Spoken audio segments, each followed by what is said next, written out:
What's good? It's your girl Toquisha Jones, aka Killer Queen T, aka Blackout T, aka I should have been to give y'all this chapter, but I didn't. I'm like done with the other books, be done with the other books, and this book is on chapter 8. I need to speed read this book. I really, really do. But you know I'm not, cause I got another book I want to speed read today, and it's been a minute since I've hit your systems like that. Drop it down in the comments. So I'm gonna do that today. You like, so wait, you do that today, I'm gonna unsubscribe from you. And I'm like, well, you don't watch my videos anyway, so thus the button is over here, here, here, here. Pick a spot, find it, and turn it in another color. Please and thank you. Anyway, hold on.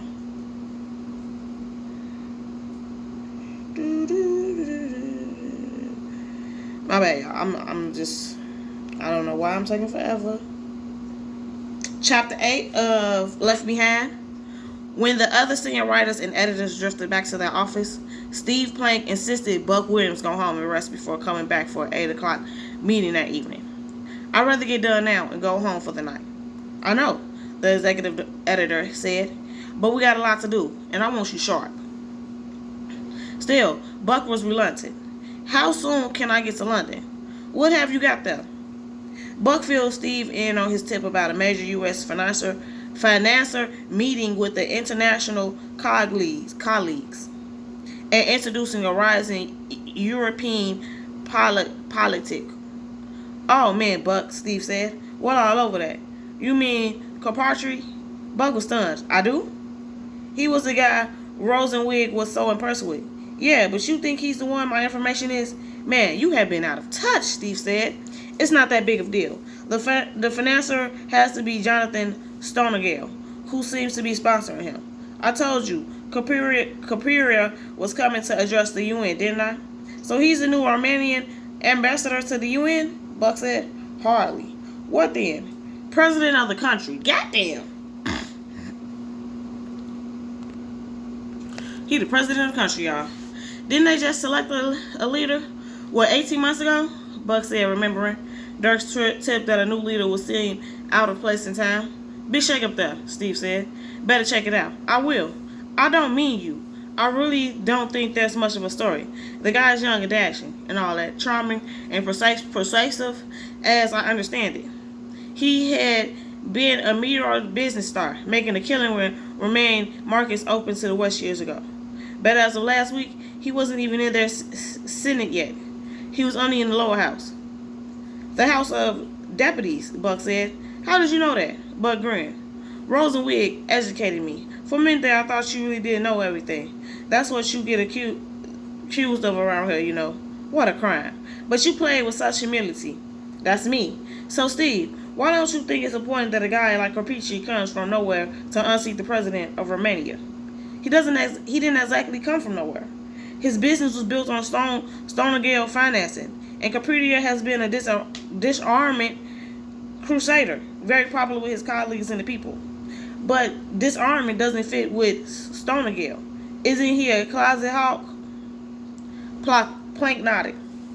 So there are mysteries, some, but Buck, what could be bigger than the story you're on? You haven't got time to fool the guy who becomes president of a non-strategic country. There's something there, though, Steve. My guy in London tips me off. Capridia is tied in with the most influential non-political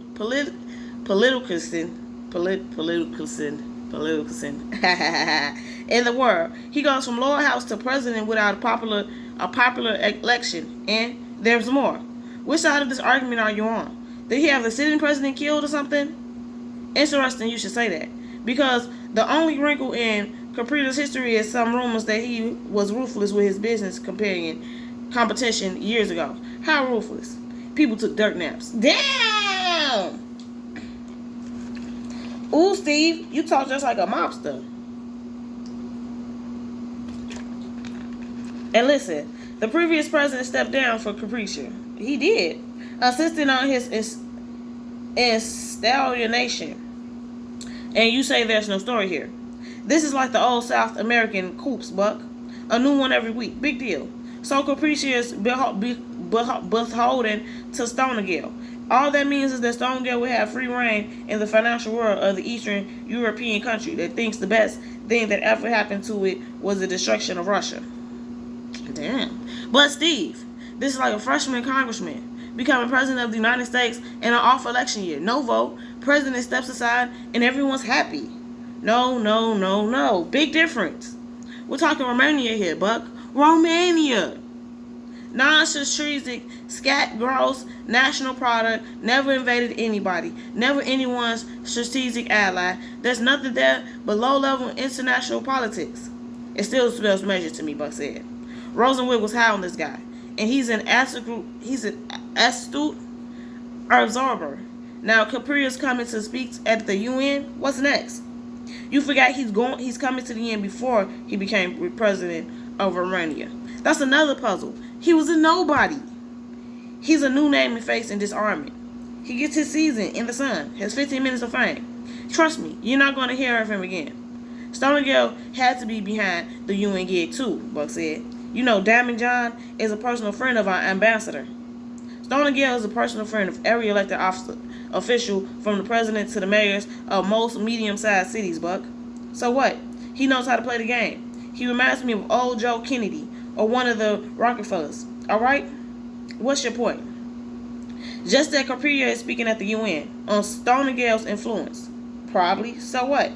He's up to something. Stonegill's always up to something. Keeping his skids greased for one of his projects. Okay. So he's got a businessman in Romanian politics. Maybe he even gets him installed as president. Who knows? Maybe he even got him as his little audience. Got him his little audience with Rosenwig, which never amounted to anything. Now he gives Capri a little international exposure. That happens all the time because of guys like Stonegill. Would you rather chase this non-story than tie together a cover piece that tries to make sense of the most monumental and tragic phenomenon in history of the world? Let me think about that, Buck said, smiling, as Plank punched him. Man, you sure can chase rabbit trails, editor said. You used to like my instincts. I still do, but you're a little sleep deprived right now. I'm definitely not going to London because I got to tell my guy. Mars tried to reach the guy who was supposed to meet your plane. She can tell you how to get through and all that. But be back here by 8. I'm bringing in the department editors interested in the various international meetings coming here this month. You're gonna be tying that coverage together so they can all hate me in the same meeting. Buck said, they feel important. But is it important? You want me to ignore Capridia, but you're going to compliment my life with, what is it? An ecumenical religious convention and a one world currency confab? You are short on sleep, aren't you, Buck? This is why I'm still your boss. Don't you get it? Yes, I want coronation, and I want a railroad in peace. But think about it. This gives you automatic entry to all these dictionaries. We're talking Jewish national leaders interested in one world government. Unlikely and hardly compelling. Orthodox Jews from all over the world looking at rebuilding the temple or some such. I'm being overrun by Jews? International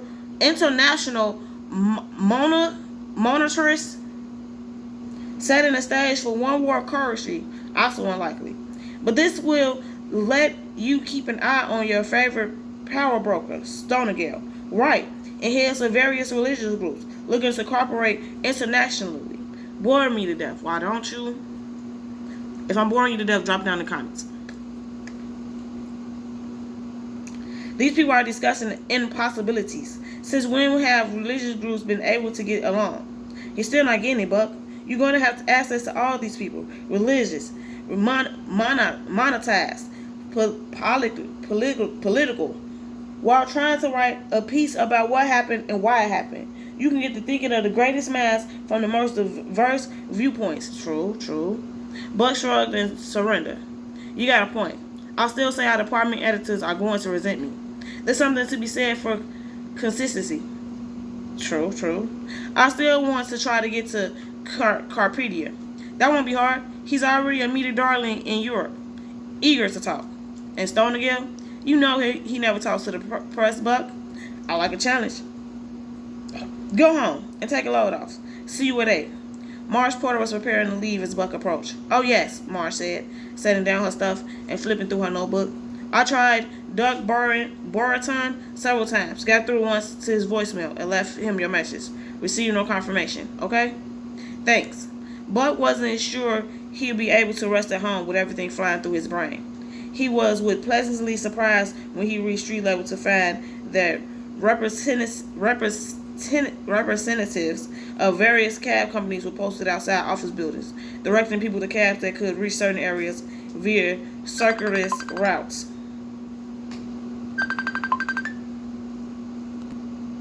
Okay, my bad. Buck wasn't sure he'd be able to rest at home with everything flying through his brain. He was pleasantly surprised when he reached... Oh, okay, I read that part. For premium fares, of course. For $30 in a shared cab, Buck was leased off 2 blocks from his apartment. In 3 hours, he would have to be back at the office, so he made arrangements with the cabbie to meet him at the same spot at 7:45. That, he decided, would be a miracle. With all the cabs in New York, he had never before had to make such an arrangement, and to his knowledge, had never ever seen the same cabbie twice. And now, I have. I do it all the time, but I'm not you normal, so that's understandable. Rayford was pacing miserable. He came to the painful realization that this was the worst season of his life. He had never even come close before. His parents had been older than those of his peers. When they had died within 2 years of each other, it had been a relief.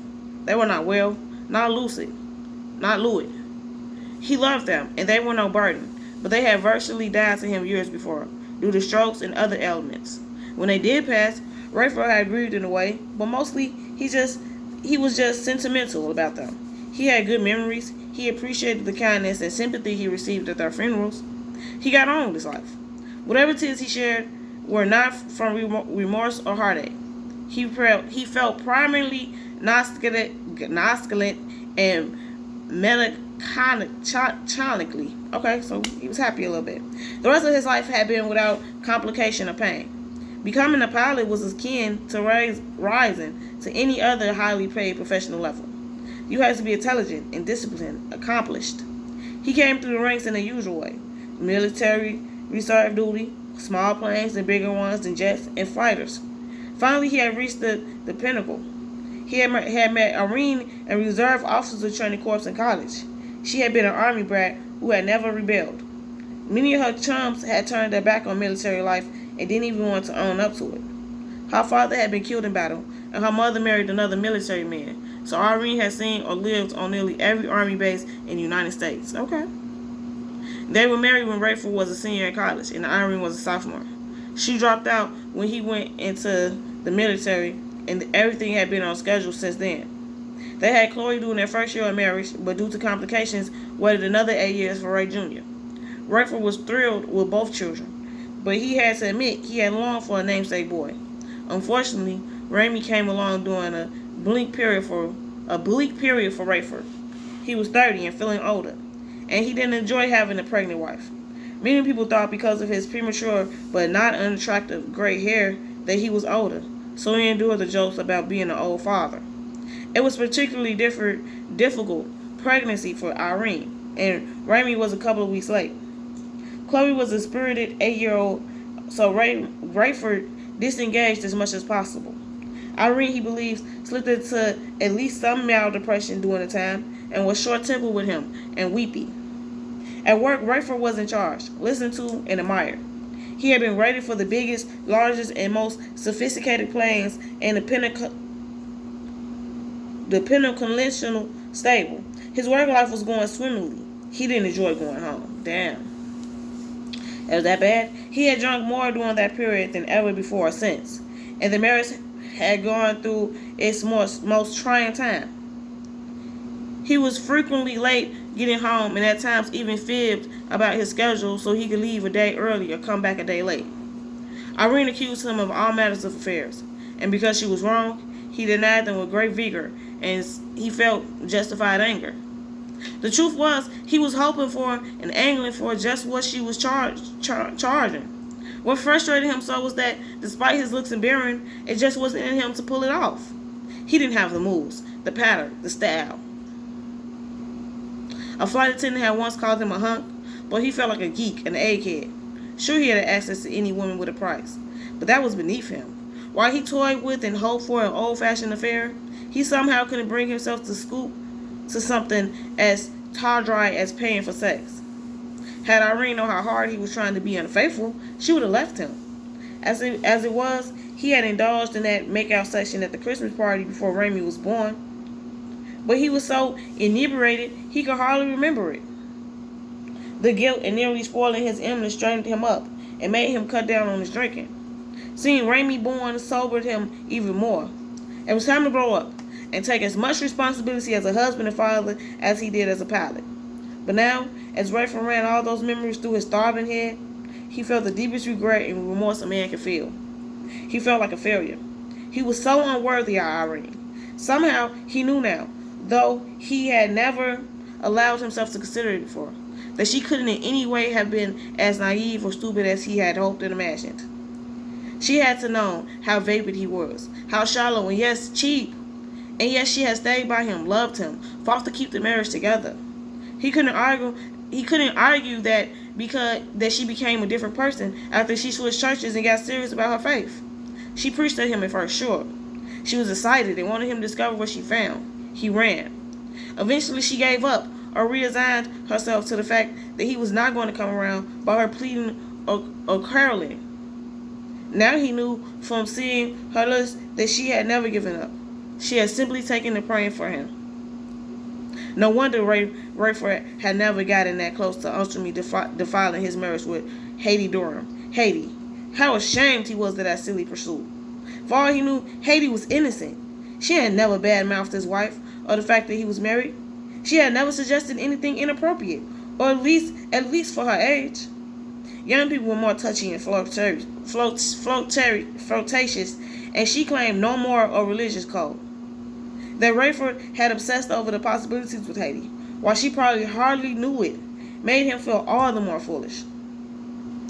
Where was this guilt coming from? He had locked eyes with Haiti numerous times, and they had spent hours alone together over dinner in various cities. But she had never asked him to her room, or tried to kiss him, or even hold his hand. Maybe she had responded had he had been the aggressor, but maybe not. She might just as easily have been offended, assaulted, disappointed. You shouldn't be drinking, my man. Rayford shook his head. Not only was he guilty of lusting after a woman to whom he had no right, but he was still such a klutz, he hadn't even known how to pursue her. True. And now he faced the darkest hours of his soul. He was nervous about Chloe. He wanted her home and safe in the worst way, hoping that having his own flesh and blood in the house would somehow assuage his grief and pain. He knew he should be hungry again, but nothing appealed. Even the fragrant and tasty cookies he thought he would have to ration had become painful reminders of Irene. Maybe tomorrow. Rayford switched on the television. Not out of interest in seeing more mayhem, but with the hope of some news of order, traffic clearing, people connecting. After a minute or two of the same old, he turned it off again. He rejected the idea of calling O'Hara about the likelihood of getting in to get his car, because he didn't want to tie up the phone for even a minute in case Chloe was trying to get through. It had been hours since he heard she left Palo Alto. How long would it take to make all those crazy connections and finally get on an ORAC flight from Springfield to the Chicago area? He remembered the oldest joke in the airline industry. ORAC, spelled backwards, is Karas, only it didn't amuse him just then. He leaped when the phone rang, but it was not Chloe. "I'm sorry, Captain," Haiti said. "I promised to call you back, but I fell asleep after the call I took, and have been out ever since." "That's quite all right, Haiti. In fact, I didn't mean to bother you anyway at a time like this. No, that's not it. Have you talked to Chloe? I'm waiting for the call right now, so I really have to get off." Rayford had been more curt than he intended, and Haiti was at first silent. "Well, all right then. I'm sorry. I'll call you, Haiti, okay?" "Okay." She had sounded hurt. He was sorry about that, but not sorry that he had gotten rid of her for the time being. He knew she was only trying to help and be kind, but she hadn't been listening. She was alone and afraid just like he was, and no doubt by now she had found out about her family. Oh no, he hadn't even asked about them. She would hate him, and why shouldn't she? How selfish could I be, he wondered. Eager as he was to hear from Chloe, he had to risk a couple more minutes on the phone. He dialed Haiti, but her line was busy. It's okay.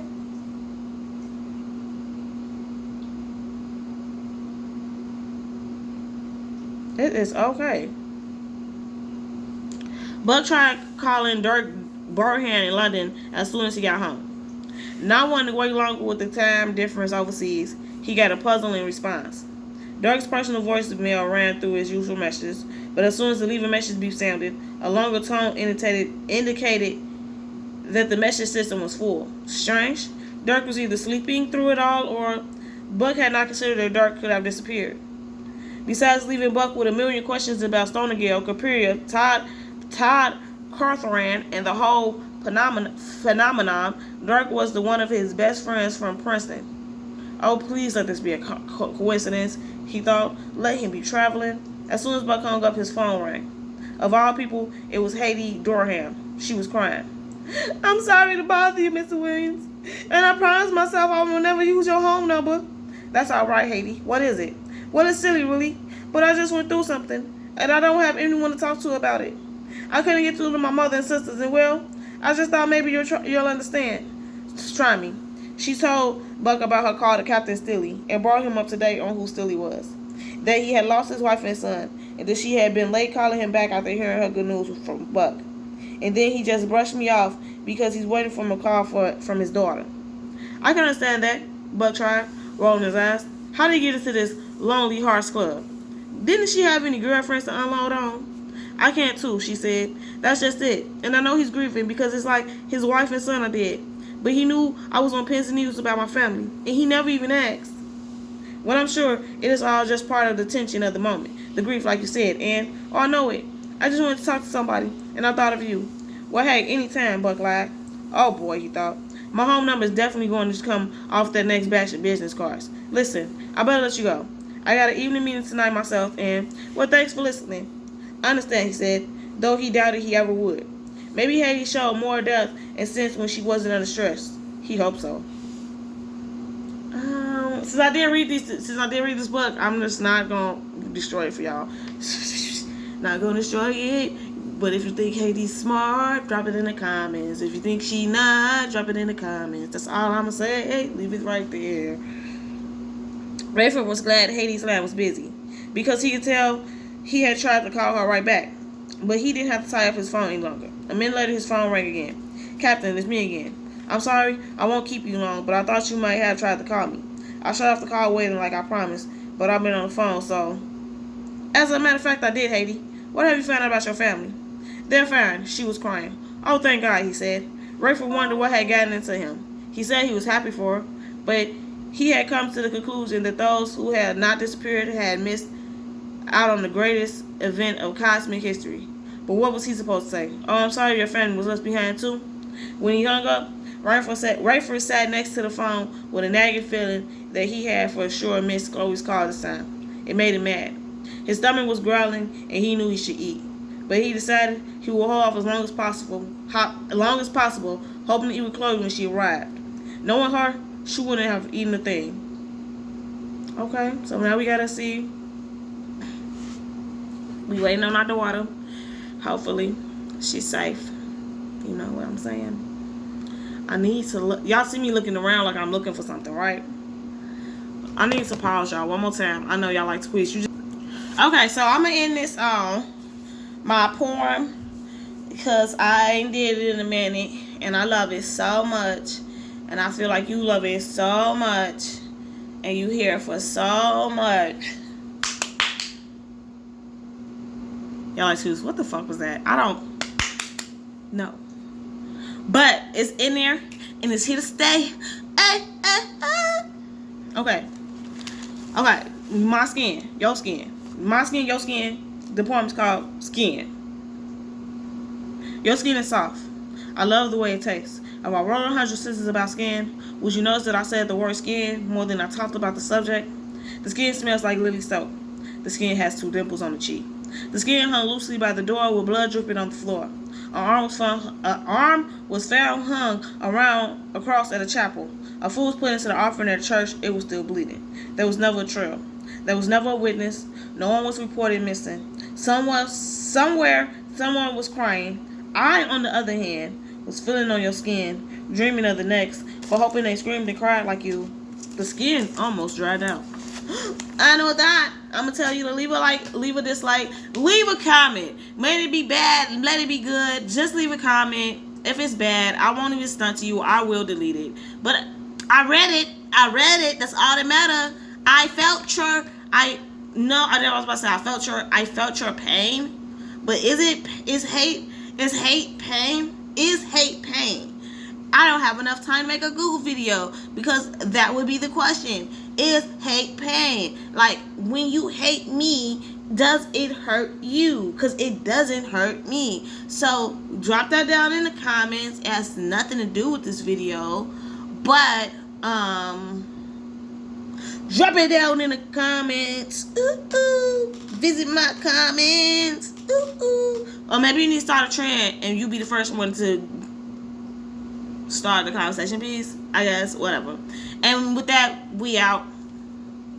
Pieces. I built a peace house.